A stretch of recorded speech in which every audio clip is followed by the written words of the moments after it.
Welcome to my show. A guest here. His name is Jess Harmine. Mr. Jess, how are you doing, sir? I'm doing well today. Thank you for having me. And also, thank you so much for the time and the opportunity, Dr. Jess. Firstly, you are a functional and integrative medicine clinician. Can you please, Dr. Jess, discuss more about yourself and how you are doing currently now, Dr. Jess? Well, briefly, I've been in healthcare in one form or another for 50 years. I started out as an EMT paramedic in New York City, and then I trained as a registered nurse. I was in the military as a captain in the Army, where I did in the medical corps. I have been a doctor since 1986, and my current specialty or concentration in the past 25 years has been in functional medicine, which I became had expertise in genetics, neurology, endocrinology, and immunology, as well as mitochondrial function. And I usually distill that down to various body areas that affect other areas. And that's where my expertise is. I normally treat complex multifactorial illnesses that have not been diagnosed well elsewhere. Thank you so much. There are a lot of illness out there, and we should look for areas as you are currently a doctor and also a nurse in the historic time to actually make people out know the areas they can actually improve their life and also become better as well. And regards to the experience you've had as an integrative medicine clinician, have you actually written a book or are you planning to write a book in the coming future, Dr. Jess? I've published papers in scientific peer-reviewed journals, and I have a book out that's called Leaky Gut, Leaky Cells, Leaky Brain, which talks about the effect of gut problems as they affect mood and other areas of the body. And that's Beautiful. available on Amazon. That's very beautiful. To be added to the description because those are the actual areas that one can actually understand better and also learn in regards to the perspective you actually brought out as a person who has this profession as well. And I would just like to drive to the point whereby a lot of people, because in our time today, a lot we are really isolated. So a sense of anxiety, depression has really increased drastically. So many listeners or people struggles with anxiety, depression, or brain fog, and are told it's all in their head. The whole anxiety, depression, everything is just there in their head. How do you think the gut brain dysfunction explain mental health symptoms without invalidating emotional experience, Dr. Jess? Well, there's a few factors, and I'm just going to be take a few minutes here to develop a base of understanding. First off, the very base of illness is something called, don't worry about the word cell danger response, which is the damage to the cells, which happens from toxins, microbes, and all the psychological, emotional, and spiritual traumas we face. And those injure the cells in equal measure. Things that create that are, as you can expect, what I just said. The result of that is usually damage to the gut, dysfunction in the body, which comes from chronic inflammation that's secondary to the leaky gut or the gut issues. Now, the gut brain axis, in order to understand that and how it affects a lot of your body, is something called the neuroendoimmune paradigm. Let me explain. It means that the nervous system, which puts out neurotransmitters, the hormone system, the endocrine system, and the immune system, which balances your body and is your defense, those systems talk to one another constantly. So if you have a dysfunction in the immune system, leaky gut, it's going to affect the neurotransmitters, mood. It will affect the hormones. And sometimes when you have a hormonal problem or a mood problem, and it's not work, the normal treatments don't work, it means there's a problem in the other areas.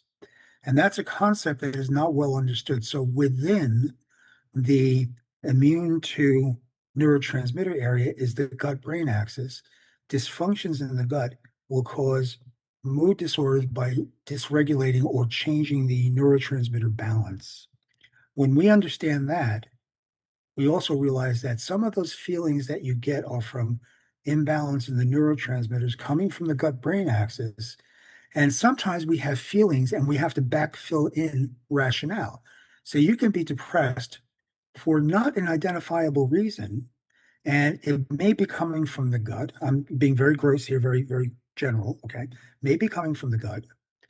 And you don't know why it's happening. It doesn't seem like this going on. It doesn't even seem like you have gut problems. And you go to your doctor and they say, well, depression, let me give you an SSRIs and whatever it happens to be. And that's not the issue. So what generally happens is they will give you a plethora of medicines in different types. And if you're simply not getting better, they're going to say, well, it's because of you. But they never look at the body reasons that this can happen. If you have an imbalance and it ends up as anxiety, too much excitatory neurotransmitters that may come from chronic Lyme disease or the spike protein from the COVID vaccinations or COVID itself or any other reason, they're not going to look at that. They're going to look at, oh, let me give you a benzodiazepine in order to calm it down. And if you're not going to be controlled like that, well, it's just because you're a psych patient. Okay. They never look at the body. Yet, if we do, it becomes very obvious that if we treat this may go away. But the reality is that we have control over how we treat the gut. We have control indirectly on the neurotransmitters, although that can be treated also in a natural, non-pharmaceutical basis, because when you give a pharmaceutical, it may work on the receptors, but does nothing for the production of the neurotransmitter. So if they give you something for depression that raises serotonin, they're not raising serotonin. They're preserving it by preventing reuptake. It does nothing for the production of serotonin. A gut problem, 80% of your serotonin is created in the gut.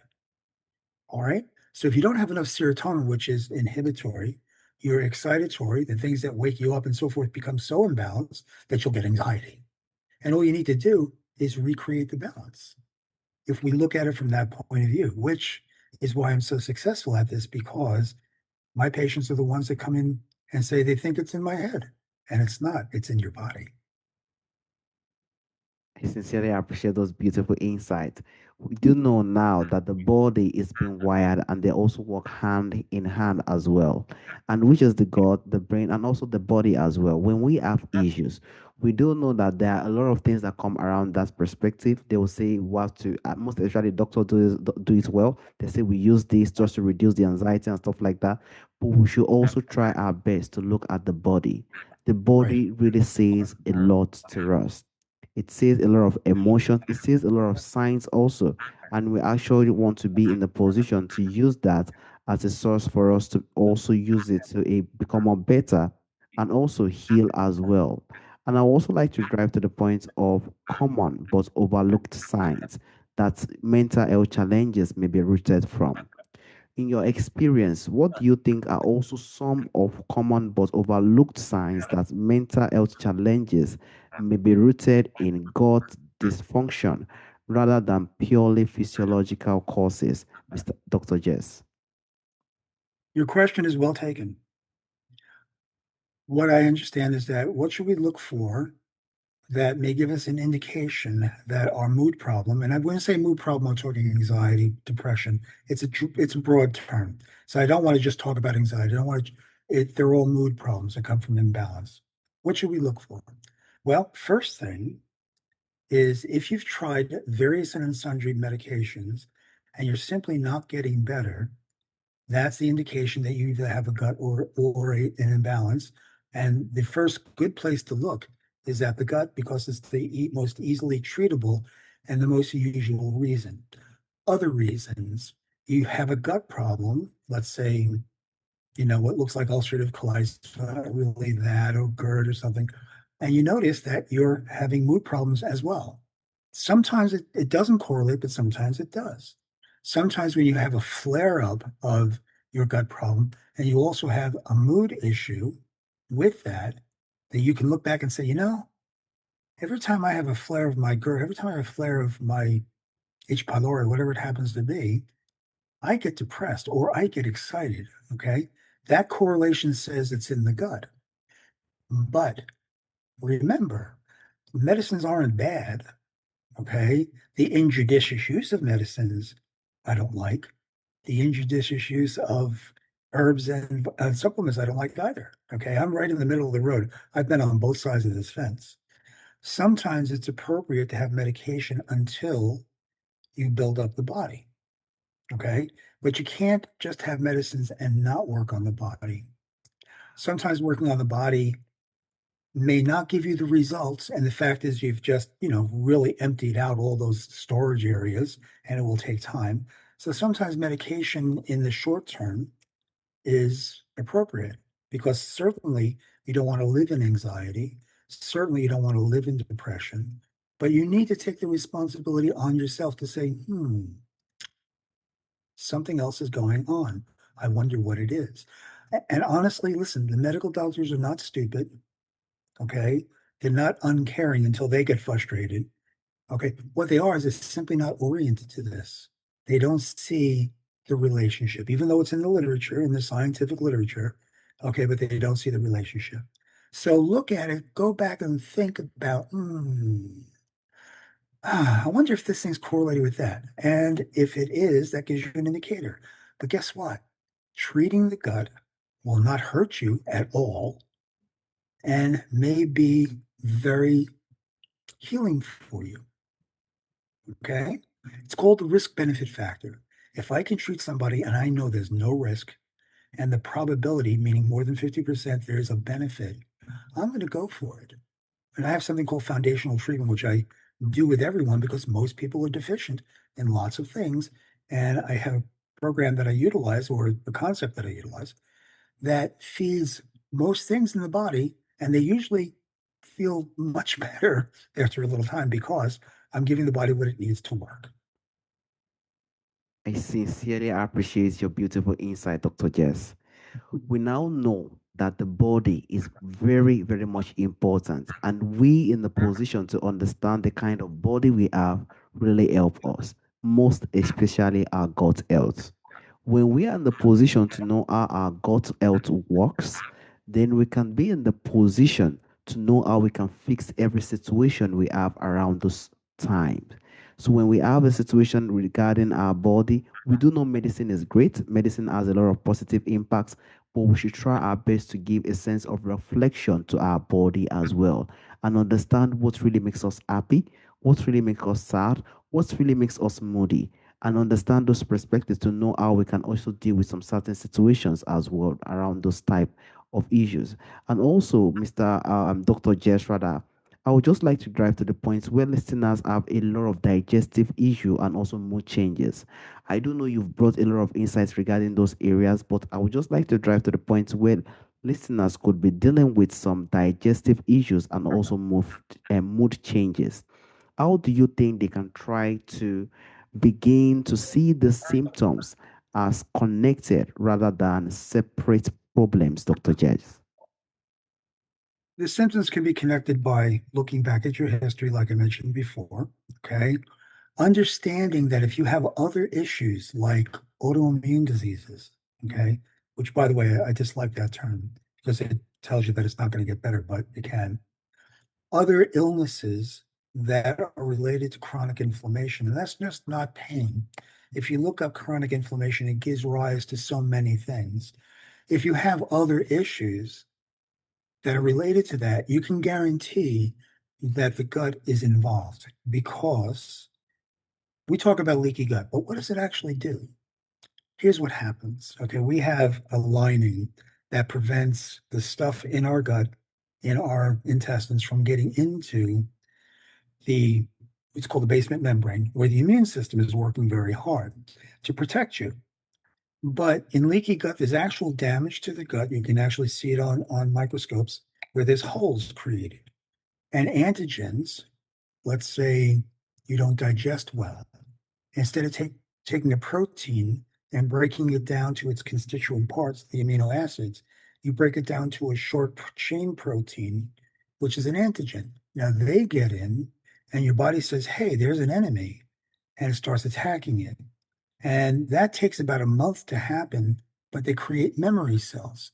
So every time you see the antigen, it reacts immediately. The more that happens, the more memory cells you create, the bigger the reaction. And that reaction is inflammation in your body. And the more things that you become that go through that membrane, the more things you react to, and the inflammation builds up and builds up and builds up.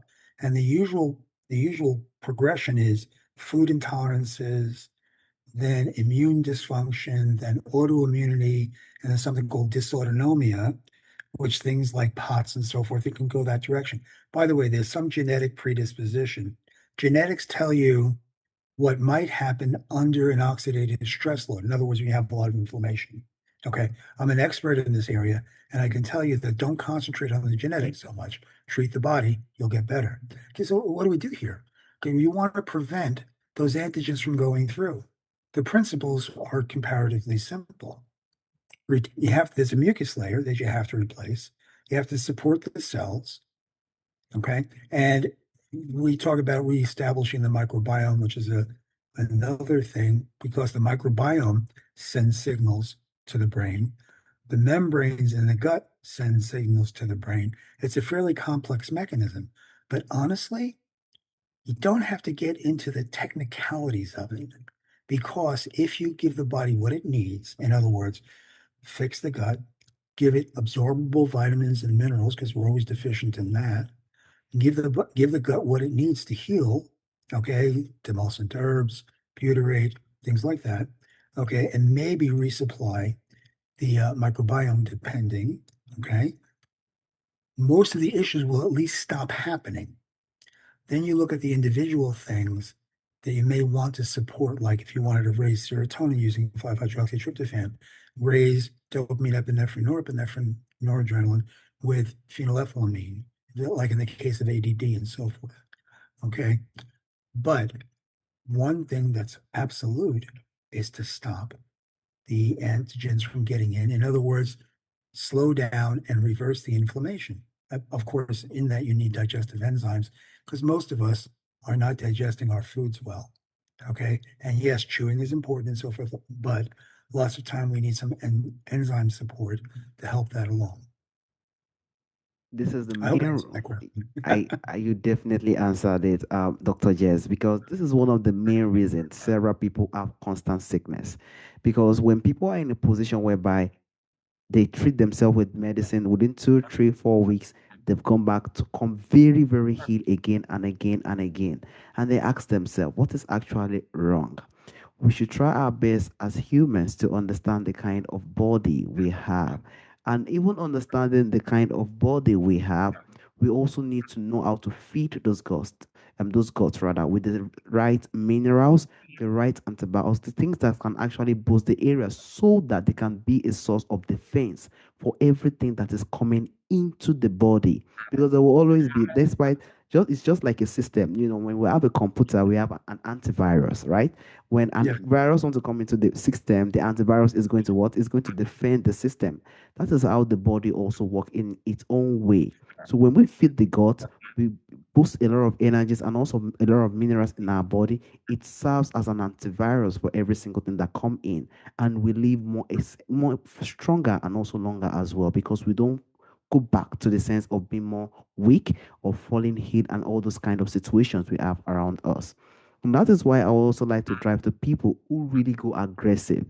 Because when we say treat your gut and other things like that, some people just try to be really aggressive regarding this perspective.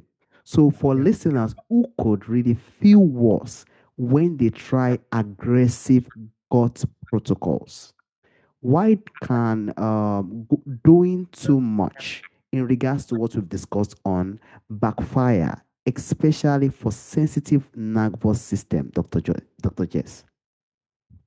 You bring up a really great point. There's a lot of practitioners out there that feel that if they treat you and you hurt, well, I must be doing something. No, you're not. You're hurting your patient. Okay. There's no reason for it. So let me tell you why and then what to do. Okay. Why? Okay. When you start aggressively treating the gut, you're putting in all kinds of herbs. You're trying to detox the body. And it all sounds well and good. But remember, everything you're throwing in has to be detoxed. If your detox pathways are slow because of traffic, in other words, you got a lot of inflammation, there's a lot of traffic going through those detox pathways. Think of a highway. Even a very wide 8-lane highway can get blocked up if you put enough traffic in. Okay. And if that happens and you throw more in, you're going to get sick. Combine that with toxin release from the detox protocols, and you can't detox those things. In other words, like you release a lot of toxins, either you're using chelation or something, whatever it happens to be that you're dragging out the toxins. They have to go through the liver phase one, phase two detoxification pathways. And you won't be impressed that I can pronounce polysyllabic terms, but essentially what I'm going to tell you is that it needs to go through those pathways in order to create a molecule that will get excreted. So a fat soluble molecule, which is most toxins, have to go through those pathways to become a water soluble molecule so it can be excreted. Okay. If it's not, you're getting the effect of the toxins. Sometimes we use chelation on children who we feel have mercury problems. And you give them a chelating agent and you release all that mercury that's been sitting in the cells sequestered. So if it doesn't get chelated right away, which it doesn't, okay, if you do it aggressively, then the damage that mercury does at the mitochondrial level, the energy levels, and everywhere else starts happening again. Okay. That's because either we're doing it with a thought that, hey, this is going to help, and I need to detox myself, or a practitioner is being aggressive. So here's something you should always say to yourself. Low and slow is the way to go. Low and slow is the way to go. So let's say you start a detox protocol, and I'm just going to talk generally, and you start feeling terrible. Here's what I suggest. Stop. And once you get back to baseline, if you'd like to restart, start at about half of what you're doing. If that causes problems, stop again. Hmm. Wait till you get back to baseline. Maybe start at a quarter or 25%. If you can't tolerate that, let's face it, you need to look at something else. Okay. Now, I'm not going to disparage detox protocols, but some of them are pretty extensive, very expensive, and you need to do lots of stuff. So, if you slow down on what you're putting into your body, in other words, change from ultra processed foods to as much as you can, do yourself. And I understand people are busy, okay? But there's a middle ground that you can find. In other words, if you can't get rid of everything that, is toxic to you, guess what? Cut it down. Cut it down. Okay? Maybe make your own lunch and bring it to work, stuff like that. Remember that your digestion is compromised. So if you're using beef, let's say, you need to chew it very well. Okay, whereas chicken and fish will get digested much more easily. Sorry.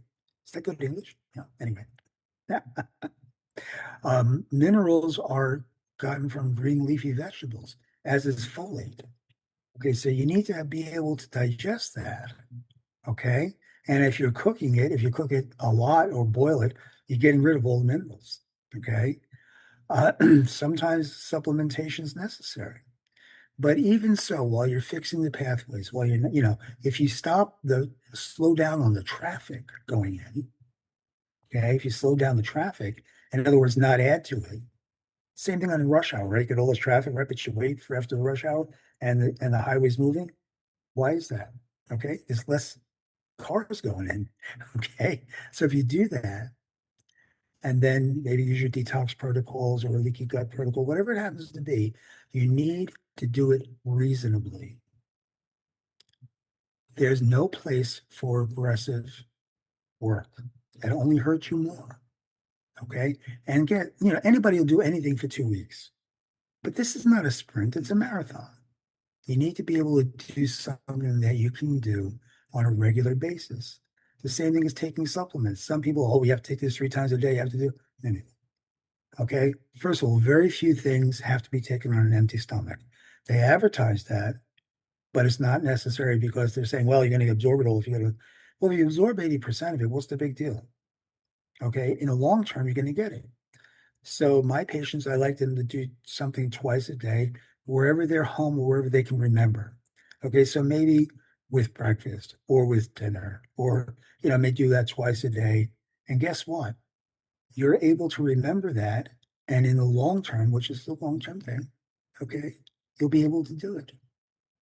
And if you have 21 meals a week, 3 times a day, and you have one or two junky meals, it's not a big deal. If you have 19 junky meals, well, you may want to look at what you're doing and be reasonable with yourself. Don't beat yourself up. And don't forget that hydration is everything. You need to hydrate your body. Okay. And I don't mean with coffee or tea or alcohol because they dehydrate your body. And juices like orange juice and that kind of stuff is very concentrated and it will dehydrate your body. Whereas if you cut it with water, like half and half, it will hydrate. If you use sports drinks, that will dehydrate you unless you're exercising heavily. Gatorade was made for the Florida Gators football team while they were working out in the hot Florida sun. Okay, yes, it has electrolytes in it. But if you really want to use that, cut it half and half with water, or 1/4 Gatorade or sports drink and 3/4 water, and all of a sudden it becomes a hydrating drink. Okay, very simple. You don't have to buy the expensive hydration stuff. Okay, very simple stuff, and it works, and it tastes pretty good too. So most people don't like drinking water because yeah, all right. But if their hydration is, I have 8 cups of coffee a day, or I cut it, I have tea also. Like, well, no wonder you're dehydrated. Okay, body won't work without water. Okay, we're a water-based system. Okay, typical, be reasonable with yourself. Thank you so much for this beautiful insight you brought out because as humans, sometimes when we have an opportunity, sometimes we just go aggressive with it and we have to just try our best to take things really, really slow. This is our health, this is our body, and we have to be very, very reasonable with it as well. When we are using all these certain things to help our gut health and also connect our body as well to make ourselves be a defense to other bacteria or infections that comes in our health, we also need to try our best to make it more reasonable. We also need to try our best to also take it more slowly. And as you've said, if we are even using this kind of meditation or this kind of perspective or this kind of steps, we should be in a position whereby when we see a lot of reaction we shouldn't be seeing, we should take a pause with it and try our best to give it a pause. And with time, we can just reduce and see how we can also develop it as well in regards to our gut health. Those things really, really says a lot to us. Gut health is great. We need to check on our body. We also need to try our best to be more reasonable in the way we actually use it as well. I sincerely, Dr. Jess, thank you for this beautiful insight to make people understand how their body really, really works, how they can also be a source to strength and also be a source to actually improve their life in one way or the other, to make them understand. We might have several sickness, but there is something because if we do not fix a particular thing, the same thing will repeat itself more than 50, 100 times, and it will continue to come Absolutely. back Absolutely. because the main issue hasn't been resolved. And I sincerely appreciate for the beautiful insights you brought out today. And also, Dr. Jez, there is a question I normally ask during the end of the show. From our forefathers, from our ancestors, there are a lot of beautiful things that do exist during our ancestral time that is missing in our time today. If there is anyone or anything you would like to bring back to our time today, Dr. Jess, what do you think that thing will be, Dr. Jess? Well, I'd like to share with you a basic idea of how to treat yourself generally that is usually not the way most practitioners treat. Some people accuse me of doing these things that I do and say, well, it's too simple, Jess. I'm like, well, are you doing it? I never get a positive answer. So, what do we need? Hydration, we already talked about. Okay. We are lacking. And for right now, let's talk supplementation because if you're already ill, you need to start with that because once you fix your digestion and you start eating well, it will take a very long time for you to absorb the necessary stuff to fill the reserve areas. Okay. So when I say vitamins and minerals and absorbable, this is what you have to think of. Obviously, the best absorption is intravenous, but that's expensive and usually not available. I want you to think of liposomal. You'll see liposomal this, that, and the other thing. Liposomal means that it's in a little fat missile, if you will, gets directly into the cells. There are liposomal multivitamins. There are liposomal multiminerals, okay, that gets absorbed immediately. Okay. In other words, gets into the cell. Why is that important? Well, you take something by mouth and it has to goes into the gut and it has to be absorbed, go through the liver, which is already a problem.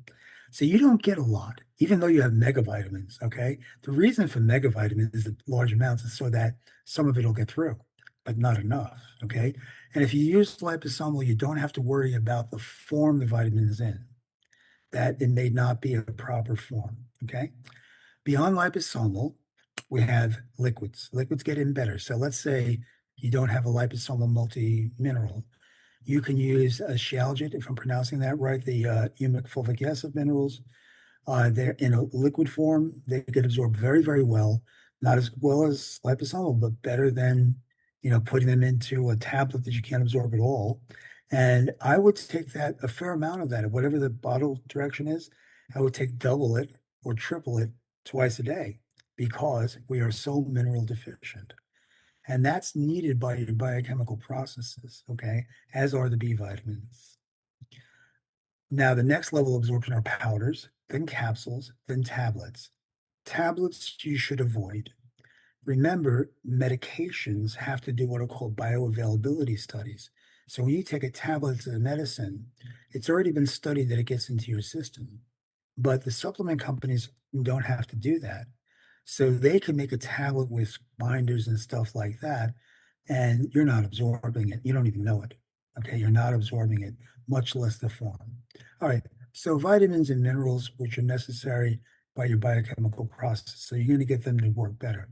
Now for the leaky gut or the gut problem. Remember, the reason that the immune system doesn't work is it's fighting the inflammation all the time. You take that away, now it's got, it's got more energy to heal. Okay. So the first thing you want to do is make sure you're digesting. Well, there's lots of multi-digestive enzymes out there. Some of them are plant-based, some of them are animal-based, some of them are mixed. You should pick one that is kind of takes care of proteins and fats and carbohydrates, which are things like proteases, lipases, amylases, big words you'll see in there. Okay. Or like the more aggressive ones, which are betaine hydrochloride, oxbile, or pancreatin, and pancreatin. Those are the animal-based ones. All And right. there's some things like now has a product called super enzymes that has them both. Okay. And you want to take that with each meal. Okay. Usually a little capsule, not the tablets, the capsule. So that takes care of your breaking up your food well. So now you're helping yourself with what you're eating. And if you eat better, well, that's really good. Now with the gut, you want to replace the mucus layer. Remember, if you don't have a mucus layer, all the microbiome, doesn't matter how many probiotics you take, there's no place for it to go. Okay. That's where they live in the mucus layer. That's where they do their work. So how do you create a mucus layer? Well, I said demulcent herbs before. What they are things that you take in that become mucus right away. Mm, Slippery elm, inulin, things like that. There's also XOSs, cell oligosaccharides, which you can get in a powder form, which do the same thing. Galacto or GOSs. And there's products that have XOS and GOS in it with a couple of tablets you chew on. mm, Okay. And you recreate the mucus layer. Now you want to help the cells get energized and reform, okay, with those holes. You can use butyrate, okay, and a lot of butyrate products out there. Something called tributylin has a short chain fatty acids that allow the microbiome to create butyrate. A lot of people use glutamine, okay, which is good for the gut. But let me caution you that that creates something called glutamate, which is real excitatory. So if you try glutamine and you get a little nervous, stop and just use the butyrate. But if you do the glutamine well, no problem. Okay, just go ahead and use it. It's usually 4 to 7 grams a day. And that's how this is dosed anyway. For your microbiome, okay, there are probiotics. And you're going to find out that there are a ton of different probiotics, psychobiotics and this biotic and that biotic. Tell you what, look for a probiotic that has lactobacilli, lactobacillus difference, and bifidobacteria. That's the basic microbiome. If you're going to take it, take that. Why? That's the basic stuff. You don't have to worry about which way it's pointing. Even the psychobiotics, they advertise that it treats mood disorders, but without everything else, okay, you're not going to get the effect. Okay. That simple program will correct most things. all right. Beyond that, it would take a little bit more knowledge to treat the actual mood disorder. Sometimes you can take if you take an SSRI and you feel better, then you know you need serotonin. By the way, if you have a gut problem and you know it and it hasn't responded to everything, I want you to take 5-hydroxytryptophan, okay? Because serotonin is the major neurotransmitter of your gut nervous system, Mm, okay? And I can't tell you the amount of people that I've gotten through a gut problem by just giving them raising their serotonin because serotonin, 5-hydroxytryptophan becomes serotonin, which then becomes melatonin. Okay. So that you can do. And you cannot get serotonin syndrome, by the way, by taking that stuff, no matter what they say. Okay. The only way you can get serotonin syndrome is an overdose of SSRIs. all right, And there's no doctor. mild serotonin syndrome. It's a life-threatening emergency. But don't worry about it because if you have extra Yeah, 5-HTP, it's excreted in the urine or it creates glucose by something called gluconeogenesis. Okay.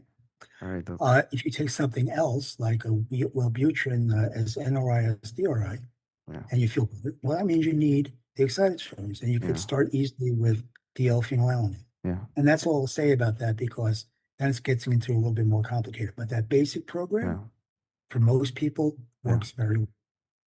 All right, Dr. Jess, I want to honestly, from the bottom of my heart, thank you for the time, the opportunity, and also this beautiful insights you've brought on board regarding those perspectives on us to actually improve our gut health. Thank you so much, Dr. Jess. Thank you for having me. I appreciate it. All right, Dr. Jess. Have a wonderful day, Dr. Jess. Bye bye. Bye.